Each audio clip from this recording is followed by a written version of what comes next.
New devil, gang, shit, you already know what it is.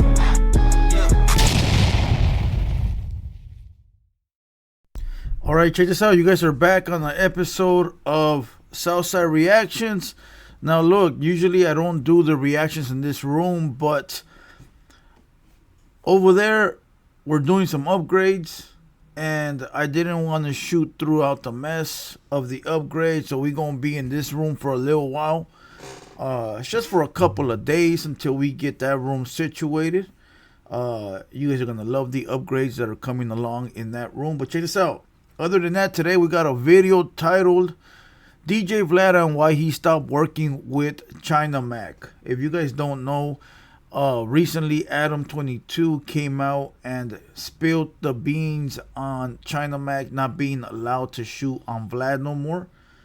And if you guys follow the Hater World or Hater World Uncensored, then you would know that we did a live reaction to this. But today we're doing a pre-recorded reaction for Southside Reaction. So check this out. We go live tonight at 8 p.m. So pull up to Hater World Uncensored, 8 p.m. We gonna go live. Salute to everybody that participated in this week's music reactions.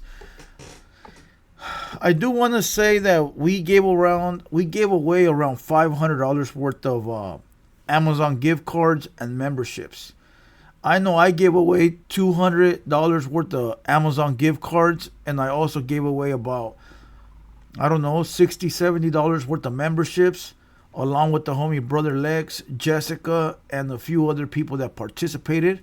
So shout out to everybody that pulled up. We stayed live from 6 p.m. all the way up to 2:30 in the morning. All right. So just so you know, Friday and Saturday. With no further ado, let's watch this video. DJ Vlad on why he stopped working with China Mac. Let's get you guys a Southsider reaction. Let's get it. Why haven't we seen China Mac on Vlad TV in recent memory? All right, this story. So from what I understand, you've been kind of telling a version of the story I've been on your telling podcast. A version, my version. Your sure. version? Okay. Hey, look at Vlad TV. At least right now, at least Vlad sort of stopped him and said, "Hey, you're giving your own version, like a fake version, not even a real version." You know, let's go. Okay. So China Mac, we put him on his first ever interview. How'd you meet him? Through my son. Okay. So my son was like, "Hey, I got this friend named China Mac. He just got out of prison. He was involved in a shooting incident with Jin. Right. And he wants to do an interview, and he's willing to talk about that shooting incident." So I said, okay, well, I know Jin personally, actually. I met him at an Andrew Yang rally. Oh, really? Yeah. Yeah, no, I met him, oh my God, when I was moving to New York to be a DJ, like on the plane. He was like the hot 106 in Park battle rapper. Like Rough Rider days. Yeah, I think maybe even before that. No, actually, no, you're right. No, it was Rough Rider days. Yeah. And so he came in to tell that story, and the interview did big numbers. And then, this was around the time that I was really kind of playing around with the concept of, I had repeat guests, but none of them were sort of like in the more in the gangster genre. So I was like, remember I hit him up, and I was like, hey, do you want to do another interview? But this time I want to talk, I don't really want to talk about the Jin incident. I want to talk about kind of like how the Chinese mafia works. So Vlad TV found out that people like ghetto shit. People like drama. People like beef. People like old stories. When you sit around with your homeboys and you guys are chilling and somebody starts telling a war story, like from the streets, and all of a sudden the next guy goes, "Hey fool, remember when we did this?" And the next guy goes, "Hey fool, remember when we busted this fool?" And then the next guy goes, "Hey, remember when I had the Uzis in the backpack?" You know what I'm talking about? That's what people like. People love those stories, especially people that ain't never been part of that. I'll tell you like this. I said the story before, bro. I got teachers. I got uncles I got aunts that are teachers and uncles that are principals, right? My aunt's a teacher and she's married to a principal, right? And I known this guy my whole life, and he's a white dude. He a square dude, bro. Like his name is Wilson, you know. And he is the coolest motherfucker ever, bro. He is the coolest nerd I've ever met in my life, right? And I remember one of the times that I got shot, that fool was all intrigued, bro, on why I got shot, how I got shot, did I retaliate, you know, how did they do it? All these questions, and I'm sitting there like, why does this fucking white guy from suburbia want to know about what, like me getting shot?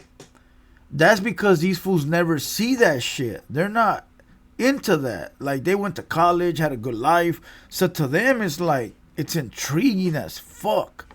So that's why I said these stories of like these war stories is usually the squares that want to hear about them. Like, I ain't trying to hear about that shit. Like, bro, I've known that shit my whole life. You feel what I'm saying? Like, so there you go. Regular people are interested in gang criminal life. Let's go. New York and everything else like that. He's like, yeah, I'm willing to talk about that. So we did another interview, and that interview did really well. And I think from that interview, from those two interviews, that sort of got him into doing his every other interview, yeah, making doing his own a lot content, of other interviews. You know, he had his own podcast at one point. I remember I went out to Queens and sat in and did his interview, and I would have him on my podcast, and I would actually pay him as a repeat guest. And you know, we had a very respectful relationship and everything else like that. So he hit me up and it was like, yo, I want you to do my podcast. And I'm like, sure, I got you. You know, didn't charge him anything or whatever else. I'm like, yeah, whatever. You know, I mean, I understand it's a smaller platform and they don't have the same type of money that we do. So I was like, cool, I got you. Hey, that's fire right there for Vlad to say, you know what, I usually pay you for you to come on mine. You should be paying me to go to yours. But I know you're barely building yours. I know you ain't got money. Well, you probably got money, but it's not in your budget to be paying artists. And because you looked out after me, I'm gonna look out for you. Hey, that's fire, bro. And I'm not gonna lie to you. This DJ Vlad here looks like a more mature type of Vlad from what I've previously seen before. Like I've seen Vlad before. He just looks like he's like a culture vulture, right? But looking at him in this setting with Adam 22, he looks like a more mature man now. And it looks like he's not with the bullshit no more. It's just a professional CEO businessman. And I can respect that. So let's go. I'm like, where's it going to be at? He's like, oh, in downtown LA. All right, cool. And I was like, you know. Hold on. Is he giving up the low? Is he giving up the low? Well, I will say, well, you know what? I'm not going to say nothing. Let's go. Do I need to bring security with me? He goes, oh, no, absolutely not. It's just going to be us two in just a little private room. This is not a studio. You know, if it was like a public studio or a place where I know a lot of people come through, I would always bring security. Like, I have security with me right now. But he's like, no, it's just a little private apartment, and it's just going to be us two. So don't bring security. So I was like, all right, so look. I'm going to tell you guys like this. All right, I'm going to tell you guys like this. When I was doing haters only podcast and I was having guests up here, at the beginning I would tell them like, look, we got security. You know, we got security. We got homies. Ain't nobody getting in here. It's a fortress, right? Number one. Number two, come with 2 or 3 people max. You ain't got to worry about shit. Ain't shit going to crack off, right? And the reason I would say that is because I wanted to make sure they were comfortable. Like, I want to make sure that if they want to come alone, you don't got to worry about nothing. It's just going to be us, and that's it. But then I started to figure, like, I don't want them to think that that I think they're weenies. Like, you know what I mean? Like, I don't want them to start feeling like, damn, does this fool think I'm a punk? Just telling me that I'm going to be by myself, come by myself, or not bring nobody, or is he gonna set me up coming by myself? Like all these weird things that go through a motherfucker's head, right? So I started to say nothing at all. Like it got to the point where it was just like I don't care. Like come with whoever. You want to come deep, come deep. You want to have a party, let's have one. You want to come by yourself, come by yourself. You know, so at the end I was sort of just like, who cares? However they roll is how they roll. And I'm not gonna lie to you. The ones that I didn't expect to come solo came solo. Bro, a couple of people pulled up on me by themselves, homie. And there was one guy that came up here draped in his jewelry, diamonds, big old fucking like movie star shit, and a room full of ghetto ass fools. And that fool he had no problem, right? It's all love. But the thing is, for him to do that, it shows you he's not afraid. And then the ones you would think that would come solo came with a gang of motherfuckers. You know, but listen, everybody rolls how they want to roll. Some roll thick, some roll solo. It all depends. It all depends, you know. But let's go. All right, cool. So, and he was like, oh, and it's going to be live. And I'm like, okay, this is a little different. I don't do live stuff really ever, but me and him have a history, so I'm down. So cool, I'll do it. He trusted him. So we're doing the interview, and then I hear some noise, and you see all this in the video that surfaced the same night. A couple of guys came in arguing in the background. They walked past us behind the camera, and they're arguing. The argument is getting more and more loud, and then one of them was like, yo, I'm about to go get my gun, or something like that. And I'm just like,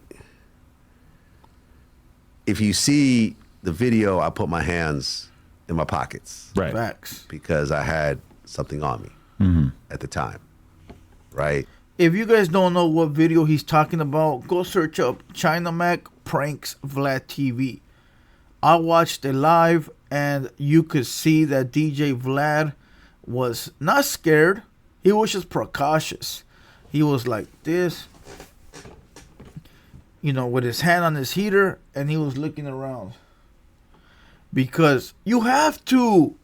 Now, there's going to be weenies in the comments that are going to say something like, why would you be scared? Why would you be looking around? Why would you have your hand on your gun? Blah, blah. Bro, the name of the game is to stay alive. Okay? The name of the game is to stay alive.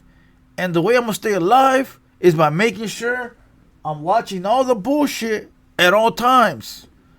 I'm going to make sure that I'm ready for that action, homie. Right? Even if I got to go through my hoodie. Listen. Listen. Sometimes when you've been through so much, right? You've been through so much, you sit there and you think like, bro, I've been through it all. I ain't about to get taken out this way. I'm about to get taken out this way. So ain't nothing wrong with Vlad being precautious and paying attention to his surroundings. That's what you're supposed to do. And this thing is escalating behind me, and it seems real. Yeah. You know what I'm saying? And I'm like, I don't know either of these two guys. I don't know whether this is about to spill over into me. And I'm on live right now. So every single thing that's happening right now is now being recorded by somebody. And I have no control over this. So if you look, I'm going like this. I'm like, yo, just shut off the live stream. Like, no one needs to see what's happening back here. You know what I'm saying? No one needs to be involved in this ruckus that's happening behind us. And then it turns out to be a prank. But how long did it take for you to realize that? When he threw confetti on me. Oh, it's in the... All right, now look. I will take this two ways. For one, if I get invited to a homie's pad that I trust, I'm not going to worry about nothing. I'm going to be there chilling, right? Now, it depends what homie it is. At this point in my life, there's only like two homies that I'll roll up to their pads and not worry about nothing. Other than that, I'm not rolling up nowhere else. I'm sorry. Those two homies, 3, 4, maybe 5 homies, I will say 2 or 3 for sure, 100%. Call me if they need me. I'm there, and they important ones from my set, right? They're very important from my area. But the other ones, they're cool. They're homies, but they're not really around like that. But if they were to call me, I'm there too, right? But you know, they just like me from the set. But you know, but if I'm there, if they invite me over and I'm there, I'm not worried about nothing. You know what? I wouldn't be worried at all. I'm trying to think if I would be like worried that they're gonna do something to me. First of all, if anybody was there acting out in the background, I would be with my homie, ready for whatever's going on. But there wouldn't be. You feel what I'm saying? Like there wouldn't be, because we all know each other. So if I go to my homie's house and he has people there, I'll probably know them too. You know, if it's somebody that hangs around and is not from the set, I know them too. So there probably wouldn't be people around us that we don't know. Now, if I get involved, okay, those are homies. But if I get invited to like a podcasters, just say I get invited to one of these other podcasters, and let me throw American Cholo under the bus, because that's the homie right there, right? If I get invited to the American Cholo podcast, which I haven't been invited, but if I do, and I'm sitting up there, and a fight takes off behind me, and me and the American Cholo are sitting there, of course I'm going to be gripping. You know, of course I'm going to be, you know, grabbing my fierro, and not the one you're thinking about. All right? I'm going to be grabbing I'm going to be clutching, is what the kids call it nowadays. You know, gripping, but clutching. I'm going to be clutching, of course, because I know American Cholo from like YouTube. We cool, but I don't know him like that. So I would be clutching, and I wouldn't be saying nothing. Same thing Vlad did, but I would be watching. And if somebody attacks me, then it's game over. So you know what? Vlad is not wrong up to this point. But remember, he said it was a prank. Let's go. Video, right. Yeah. I didn't know it was a prank until the confetti, hit me. Mm-hmm.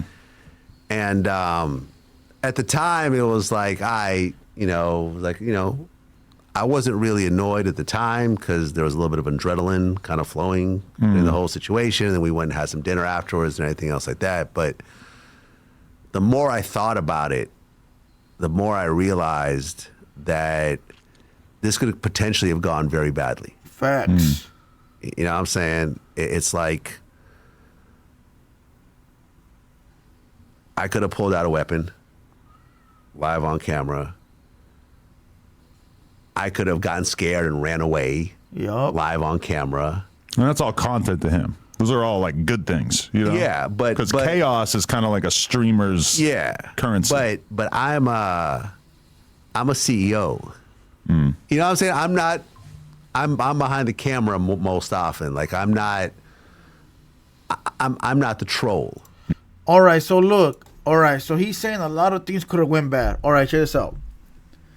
I get what he's saying, right? Like, I could have ran away because I'm never in situations like this, and it would have killed my reputation. Vlad a pussy, Vlad scared, Vlad a weenie, blah, blah, blah. Vlad this, Vlad that, right? And it would have made Vlad look real, real bad, right?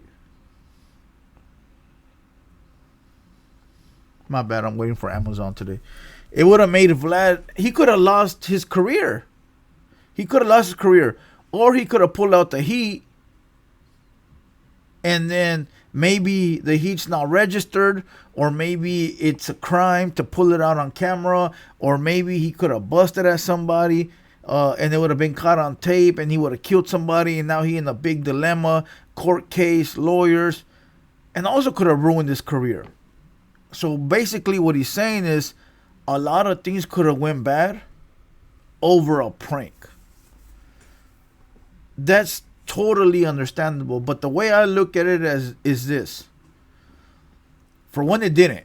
Thank God it didn't, right? It didn't. So there is no what ifs. What ifs should never exist. Who cares about the what ifs? It didn't happen. Be grateful, right? Number one. Number two, if you mature enough to know when it's time to pull, then you shouldn't worry about nothing. Because if somebody's arguing, who cares? It ain't got nothing to do with me. You know, now if it does come my way, then I'm going to do what I have to do. But see, the thing is, I've said this before. You should be more worried about a scary ass dude with a gun than an OG with a gun. Or somebody that knows how to handle a gun.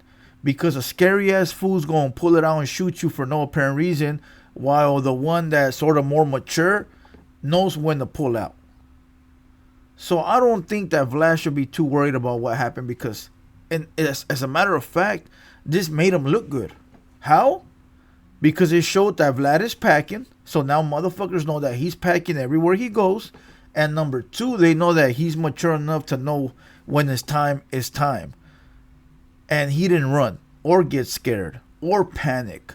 So this was actually a good look for Vlad TV. But let's go. You know, I'm not the troll type person that does it. He knows that. And I felt I was put in a precarious situation. And the fact that it even happened was because I trusted him enough not to bring my security. Right. If my security was there, he wouldn't have pulled. Right. He pulled off. He told you not to bring security. He told me not to bring security. It's kind of like an additional layer there. Yeah, kind of on purpose. Yeah. Because like I said, if my security was right there, He would have been one of all those over it. guys could have gotten shot. Right. Yup. You know what I'm saying? As a joke. And then, you know, but the fact that he purposely told me not to bring security in order to prank me, and it's live. Had it not been live, I would have thought about it a little bit differently because I would have probably told him, just don't put that out. I'm not really into that. It's not my personality. You don't see me in the middle of a bunch of pranks ever. Yeah, you don't. But you know what? That's how you know you got friends, though. You should be happy. Like, bro, ain't nobody pulling pranks on me. But if they did, I'd be like, damn, this fool really took time to fucking prank me. Like, this guy really likes me, right? So it's hard because I understand where Vlad's coming from, but at the same time, it's like, dog, these are your friends. These are your people. If you watch the video at the end, they showed you love. They fucking dabbed you up. They told you, dog, we're just playing. We're homies. You're the homie. We would never let that happen to you. I know for a quick minute you thought something was going to happen. But at the end, you saw that these guys were really just your friends. So friends do things like this. You can't be a stuck-up weirdo or a stuck-up crybaby. Like, come on, bro. Like, I look like I don't smile. On my lives, I do. So motherfuckers make me laugh. But, you know, if somebody were to do that to me, I would understand that it was all within the realm of friendship. Let's go. And I felt like, in terms of our relationship, what I've done for him, put him on, you know what I'm saying, put in the initial, you know, use my platform and my audience to help bring him a career. Basically open the door for everything that has happened to him since. Yeah, open the door for all the stuff that he's done afterwards. I would have just felt that he would respect me a little bit more than to do that, than to put me in a situation that could have possibly gone wrong, because he knows I'm not a gangster or a tough guy or anything else like that. He didn't know how I was going to react. Luckily, I reacted like a professional. Well, but it could have very easily gone. So look, all right, we're going to end that right there. So look, basically, he's going based off the what ifs, which is fucked up, bro. You know, and he says this is going very long. So at the end, he says that this is the reason why he doesn't do interviews with China Mac no more, at least right now. In the future, who knows? But right now, he'd rather stay away. I think that's fucked up, because I think that's how you know who your friends are. You know, but at the same time, I understand China Mac should have been more respectful and say, you know what, Vlad is not the type to joke around, so we're not going to joke with him. We're going to respect him enough as a CEO, business owner, and keep our relationship professional. So I get both point of views. I just couldn't tell you what way I would go. I understand the friendship prank, and I also understand the, hey bro, I don't get down like that. But whatever it is, you would think that Vlad would get over it and just say, hey my boy, look, we're cool, we're homies, but just don't do that again. I don't like that type of shit. And as long as you respect those boundaries, we cool. And that's it, bro. But to say, nah, you can't come on my platform no more, I'm not gonna be cool with you, I think that's sort of fucked up. Listen, but it is what it is. I hope you guys enjoyed this video. I will be shooting reactions in this video just for the next couple of days. I got a banner right here that's going up, a backdrop, and I got a few other things that are going up. So who knows? They might be up sooner than later. Other than that, salute to everybody that showed love. Salute to everybody that's watching the video right now. Leave a comment down below. Help the algorithm. Like the video. Let's run this up, like Lefty Gunplay will say, from Tuesday to Tuesday. And we're starting to drop a lot of shorts as well. Random shorts from random types of videos. So make sure you guys like those videos. Make sure you guys subscribe and all that other extra, you know, BS. With that being said, I'm Blue Devil. This has been a Hater World production, and we out. Blue Devil, gang, gang, gang, gang, shit, you already